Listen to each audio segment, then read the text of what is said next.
everyone, blessings and welcome. In this video, I will be discussing how to stay psychologically and spiritually healthy in the workplace. Listen, we spend most of our waking hours at work. I mean, those of us who are not retired, and we do spend a good chunk of our lives working. And unfortunately, there are those people out there who don't stop working. They continue to work. So in this video, I'm just going to go over some pointers, share some things with you. Hopefully it'll be a help to you when it comes to maintaining your psychological and spiritual health in the workplace. But before we get into it, subscribe to this channel. Also share this video if you enjoy my content. Be sure to hit that like button and feel free to drop me a comment. All right, so let's get into these tips about how to maintain our psychological and spiritual health. Listen, these are very practical things that I'm going to share.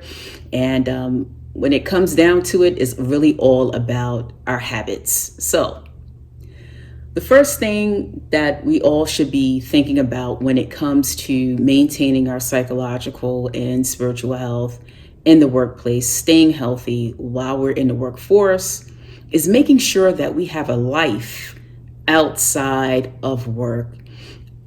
Over the years, I have seen people, work themselves to the bone, workaholics, people just spending all kinds of crazy hours at work, not really having hobbies or outside life, or not really having anything to go home to or to look forward to. I've seen it.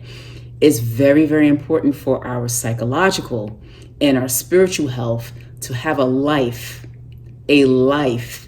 outside of work, and to create a life that we want to go home to, to create a life that we want to live after work on the weekends, right? So please be sure that you have a life outside of work, and that you're creating a good life outside of work, filled with friends and family and loved ones and pets and hobbies and things that you really enjoy.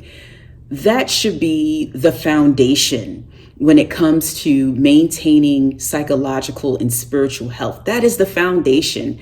Having a life outside of work. Many people, they show up to work miserable, and they have difficulty in the workforce because they don't have a life outside of work, and everything revolves around what's happening at the company, or what's happening, in the workplace, and what's going on with this manager or with this coworker or with this client or customer, right? So there has to be something beyond that to look forward to, because after all is said and done, when we die, we'll be replaced in a heartbeat and eventually forgotten in that place. So we have to make sure that that is our foundation.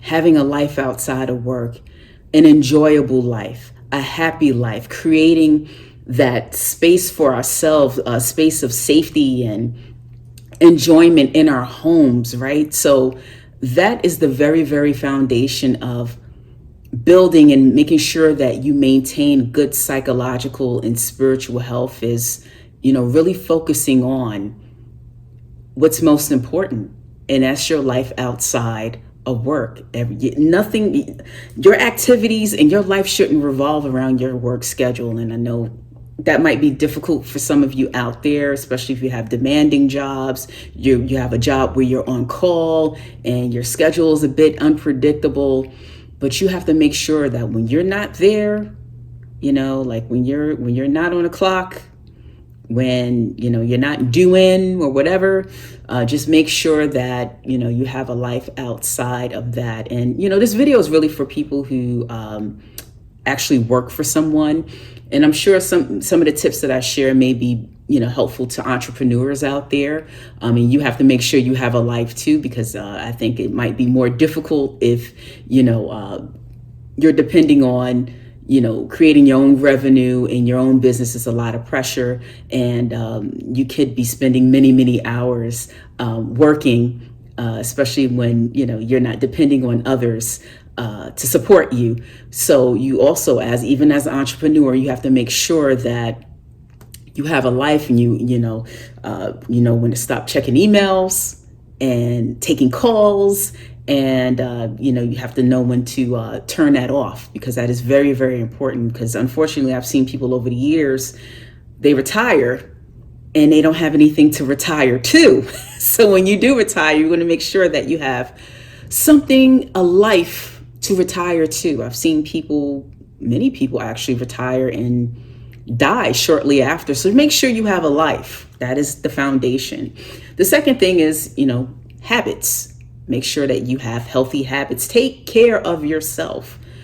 You're not going to be able to perform well and do your best work if you're unhealthy, if you're not getting sleep, if you're eating poorly, if you're making, poor lifestyle choices that may, deteriorate your health. So we have to really make sure that we take care of ourselves, eat well, exercise, make sure, we get enough sleep if possible. And I know, once again, that might be tough for some of you out there, especially if you work odd hours, your shift begins at midnight or whatever it might be, or you tend to work late depending on what you do. But you really, really have to make sure that you take care of this temple, you take care of your body, because that does have an impact on you spiritually. It has an impact on you psychologically, because when we don't take care of ourselves and we eat poorly and our lifestyle, is not particularly healthy, that can contribute to mental health issues, that can contribute to a decline in, our spiritual growth, right? And oftentimes, especially in the Western world, we don't make that connection, but it's all very much connected, right? How we live and what we do with our bodies and how we respect our bodies, it's all connected to the spirit, it's all connected to your mind. So we have to make sure, as much as possible, and I know it could be difficult at times, especially in certain, careers and fields that you might be in, but we have to make sure that we are on target when it comes to taking care of ourselves, because that really feeds into whether or not we're going to be psychologically and spiritually healthy and show up as we should at work. So take care of yourself. Number 3, make sure that you manage your career and your goals, and make sure that you track everything, that you keep track. Don't leave your career and how far you go and what you do. Don't put that in the hands of other people. Make sure that you plan, that you have a plan, even if you're working for someone else, if you're working for a corporation or a company, or, small business, a big business. Just make sure that you have your targeted goals. And if you unfortunately happen to be in a not so great work environment or a toxic work environment, you must do this. This is something you must do. You must track everything that you do, because if you're working for toxic managers or in a toxic place, and I've learned this lesson, they'll try to gaslight you. And I've been in situations where I've been lied on and gaslit by toxic managers because I failed to track my work. They'll say that you didn't do something, or something didn't happen, or they'll try to say that you're not working enough when you definitely are. So you make sure that you track everything that you're doing. Make sure that you have set goals for your career, even if you're working for someone else, and even if you're an entrepreneur and you work for yourself. Make sure you have goals and that you're managing your work. Even if you're in a position where people are telling you what to do and which tasks to do every day, that's fine. That's your job. That's what you're hired to do. But make sure you have goals within that. And if you feel like that you've outgrown it, then it's maybe time to get another job. But this is very important to your mental health, because once again, if you happen to fall under bad management or you're in a toxic environment, it could take a toll on you mentally and spiritually when they start to gaslight and when they start their mess, right? So definitely track everything. Make sure that you're in sync with the goals of the company and your own goals, and everyone's on the same page. And whether you report to somebody or you have a manager of some sort, everyone's on the same page, right? So you want to make sure that you manage your career, because that does have an impact on you mentally. But if you leave that in the hands of other people, you'll end up in a place where you don't want to be. You end up unhappy. You end up not promoted. You end up getting underpaid, right? Because there's some places out there that's their aim to do that to people anyway, right? So you want to make sure that you maintain that level of control, because I'll give you some self-esteem and something to look forward to. It's important to have goals at work and while you're in the workforce, right? So, and once again, even if you're a business owner and you have your own business and, you have a side hustle or something like that, continue to set your own goals.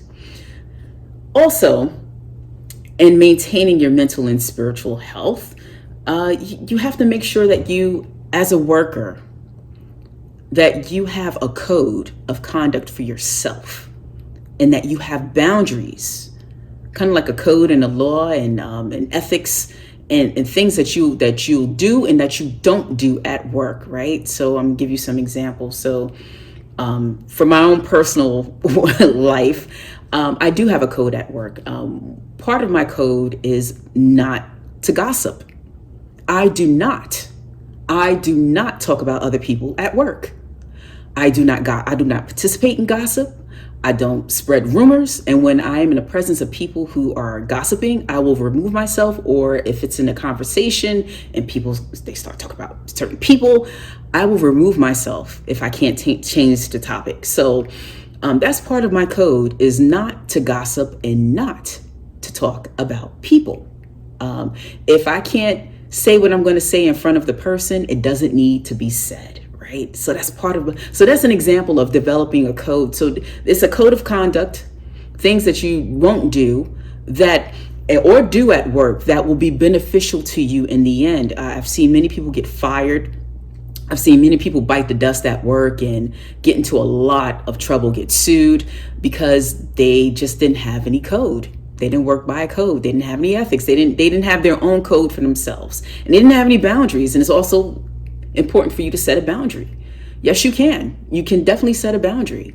Like, you're not going to accept emails or answer to emails at a certain time of day. If it's after 8 or after 7 or whatever the cutoff time is, you just don't respond. I knew a very a senior person in my industry who the person worked very, very early and very, very late every day. But part of their code was not to, as soon as they, some people just compelled, they may get up 5, 6 o'clock in the morning and they have to respond to an email, work email, right? This person would see those emails coming in, but they wouldn't respond into a certain, let's say like 7 or 8 a.m., right? But they may see the email at 5, right? But their part of their code was not to check it that early, because if you check it that early, you start responding and people expect you to basically start work at 5 a.m. So you have to have some sort of code, and that code has to align with keeping you and protecting your time. And that's what that senior person was doing. They were protecting their time, and it has to be in line with being a help to you, right? So part of your code could be even the way that you dress. You're not going to show up to work sloppy. Let's say if you happen to be like in a corporate setting or a more formal setting, or even if you're a server in a restaurant, your uniform is not going to be dirty or disheveled. You're going to present well. Your hair is going to be cut. Your hair is going to be done. Your nails are going to be done. Nice makeup. You're going to be presentable. So you have to have some sort of code that's going to be helpful to you. And people who aren't codified, who don't have a code, they lose and they fail. They get fired. They don't get taken seriously. They get into a lot of trouble. So, and they bounce from job to job. So it's important, wherever you are, whatever industry that you're in, that you have some sort of code that's going to be helpful to you. And finally, mind your own business. I think I've said this in many videos about mind your own business. Mind your own business, meaning that, okay, yes, mind your own business, like don't meddle in other people's business or, be a busybody at work. Yeah, don't do that. But I mean, mind your own business, like, I mean, don't worry about what other people are doing, right? Some of you out there may get very competitive when you see coworkers and you see other people achieving, or you get, maybe a little envious, or you may, or you feel bad that you're not where you think you should be, or you want to be where others are. And it's okay to be ambitious, but don't focus on what other people are doing at work. And if you happen to be a person of faith, I'm going to encourage you right now. Listen, we do not have to compete for resources. Okay? If you're a child of God and you're on a spiritual path and you're growing and you know him, there's no shortage of blessings. Compete with yourself. And that's what I do. I compete. I don't worry about what other people do. I compete with myself. I want to be better than I was last year. I want to be at a higher level than I was 2 years ago, right? Last month. I compete with myself. I don't compete with other people, because I know that I serve a God.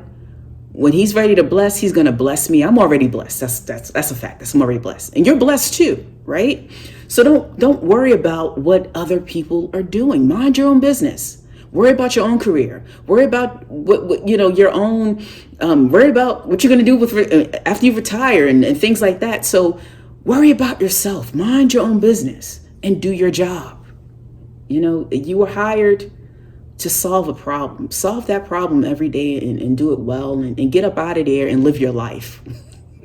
Don't take it so seriously. Like I said earlier, we die, they'll replace us in a heartbeat, so don't take it so seriously. Some of us, we go to work, anxiety, and some of us may work in fast-paced environments and stressful environments, and some of us do have stressful jobs, demanding jobs, and the work is coming in and piling up, and it stresses us out. We have anxiety, we worry, and worry about the economy, if we're going to get fired, and if is there going to be layoffs in our field. And these are all valid concerns, but don't let that consume you. God is your provider. God is going to look out for you, but we have to do our part. We got to do our jobs.